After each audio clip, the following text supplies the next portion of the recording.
Perjalanan menuju ke Pokta, lahan gambut yang mau dijadikan demplot fly ash. Ini adalah lahan gambut Desa Palit Banjar. Nah, terlihat sudah ada pepaya California. Khas tanaman gambut juga kah? Nah, ini berjalan ke dalam kurang lebih 1 kilo. Gambutnya termasuk dalam gambut dangkal atau gambut dalam. Kita perlu cek dulu. Ini saluran airnya, ini gambutnya ya. Kita belum cek, kita cek dulu. Ini adalah rumput gajah, rumput khas tanaman tanah gambut.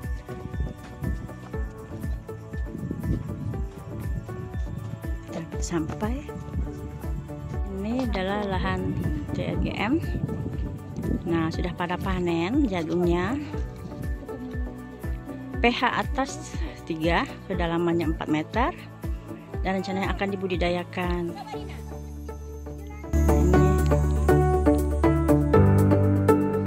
Ini mayoritas di bawah ini adalah HPL, sementara yang hijau kita batasi ini adalah kawasan hutan produksi yang HPT yang ada dikelola oleh KPA dan Dinas LHK. Nah, aktivitas Pak Marhaji penerima R3 itu juga melakukan aktivitas R1. Di sini memang tidak ada R2 karena R2-nya ada di posisi di desa lainnya, terutama di area bekas terbakar, di kawasan hutan dan bekas terbakar.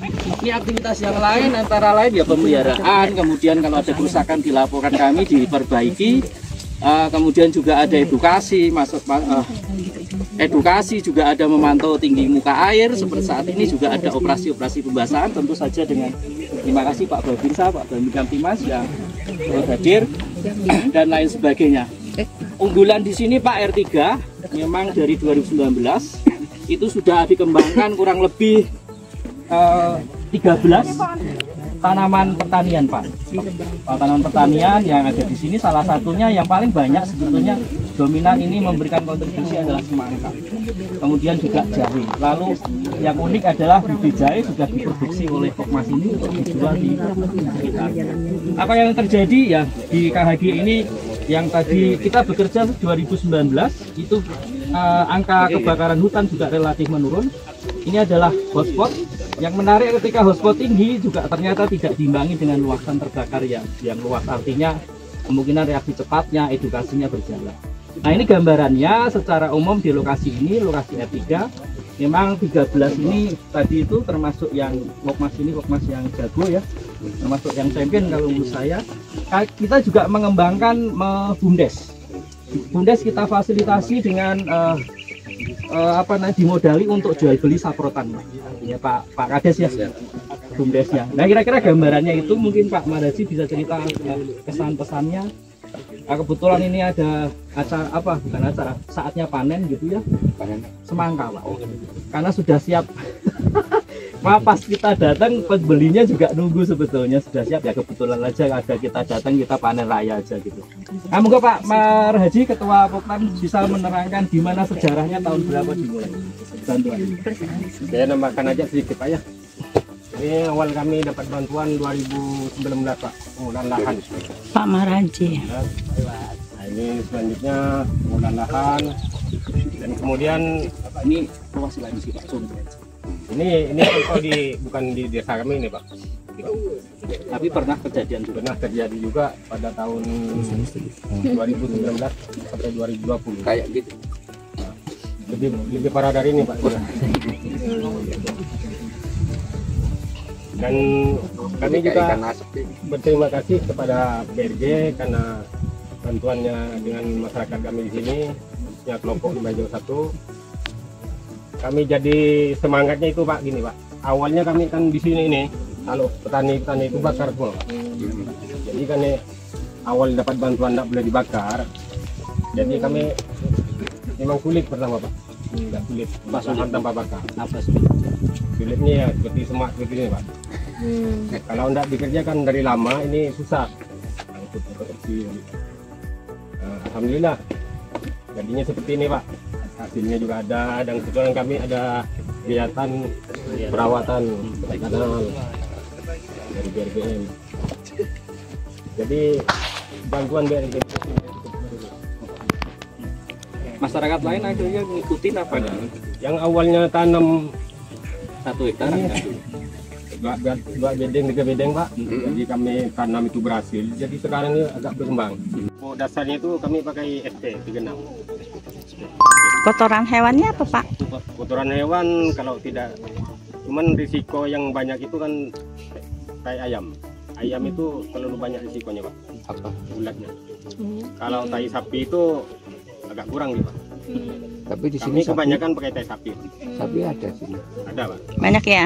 Yang penting banyak. Ternak sapi alhamdulillah. Cuman lebih mudahnya lagi kami itu dibakar. Nah, itu lebih balik. Apa yang dibakar? Tai sapinya. Oh, tai sapi. Kotoran sapi di peternak itu memang udah dipesan, dibakar dulu nanti baru Diambil. Ya, untuk menghilangkan kuman tadi penyakit. Tak gitu kan prosesnya lama. Hama itu. Hamanya, betul. Lebih lama mengendalikan biasanya Pak. Di sini tuh peternak itu memang udah dipesan gitu. Jadi kotorannya dikeringkan, dibakar di tempat, nanti masuk karung baru Pak Marhadi. Tapi ada yang Pak Marhadi. tahu Barba yang jantan itu setelah dia buat larikan dia susun tipis, namanya bekas semaknya itu kan, susun tipis kering dia kasihkan api. Nah, tetapi dia ndak sempat lama gitu. Ya karena mungkin kapurnya ndak punya. Iya. Pak Marhadi tadi kayaknya ceritanya baik-baik saja, terus apa kendalanya ketika menerapkan pertanian R3 ini tanpa Kendalanya cuma kami itu kadang-kadang di Pak Marhadi. air Pak. Kebanyakan itu di air. Karena kalau lahan seperti ini hujan 1 minggu aja full itu udah Tenggelam. nih, Pak. Karena ini dalam 4 meter lebih tadi itu. Soal waktu Pak, dengan cara membakar dengan bobot berubah menjadi tidak membakar lebih lama, lebih cepat tidak membakar. Karena cuma dibersihkan aja. Kami dari 2 bulan untuk pengolahan itu memang udah disemprot Pak. Pakai rumput. Jadi tidak terlalu berat. Membakar tanpa membakar butuh biaya tinggi mana? Bisa sih Pak. Yang dibilangkan Bisa, mulsa dari rumput yang hasil dia pun bisa. Karena kalau dibakar itu sekali aja habis. Bersih ya. Murah. Ini hama-hama yang sering Bapak temui ketika menerapkan tanpa bakar, hama Paling-paling hama yang bisa motong-motong itu ya Pak. Tanaman. Tanaman tuh, tikus, apa Pak? Bukan, Macam-macam itu Pak. Ada jangkrik, jangkrik. enggak. Cuman kami biasa pakai kuradan. Oh iya. Aja itu. Oke, tadi pergilan tanaman dari jahe ke semangka ke ini coba kita sedikit Pak. Mungkin Ya. kalau kita belum Oh, tahu. Giliran bertanam kalau jahe itu Pak Dalam 1 tahun 1 tahun paling 2 kali. Pertama kali 2 tahun itu musim tanam pertama apa? musim tanam pertama itu Pak jahe Pak. Jahe. Cuman kalau jahe ini kan tidak bisa langsung ke jagung Pak. Sayang. Paling-paling kita ke semangka. 2 bulan jeda itu kita panen bisa tanam lagi. semangka 2 bulan ya. 2 bulan. Jadi jahe, semangka, di situ Jahe lagi. oh jahe lagi. Jeda. Oke, terus jeda. Ada jedanya. Ya tadi jeda dari jahe, Dari jahe ke semangka itu Pak. 2 bulan itu minimal. Itu ke jahe Jadi lagi. itu ditanami ya Cuman ada itu- jeda sebenarnya. Cuman itu Jahe, minimal semangka, paling- jahe. Paling kuat itu 3 kali Pak kalau jahe. Kalau jeda itu namanya jahe, bro. Ini ada jagung manis. Semangka, jagung manis, jahe, terong, timun, tomat. Kalau namanya jeda, Pasarnya jeda kemana itu dulu? jahe, bro. Pasarnya Kemudian itu- itu dibiarkan. paling-paling ke Sungai Pinyo, Pak. Sungai Pinyu di bawah sendiri. Sungai Pinyu, Surabaya. Lamboyan. Lamboyan. Jadi tanamannya apa tadi Pak? Hanya jahe? Iya. Kalau Jahe. Tanaman itu banyak Bu. Yang ditanam saat ini oleh Bapak dengan kawan-kawan? Ini semangka, jahe. Semangka, jahe, semangka. Terong, timun, tomat, Terong, belum. Belum ada itu tomat. tomat. Tomat udah. Di sana Pak.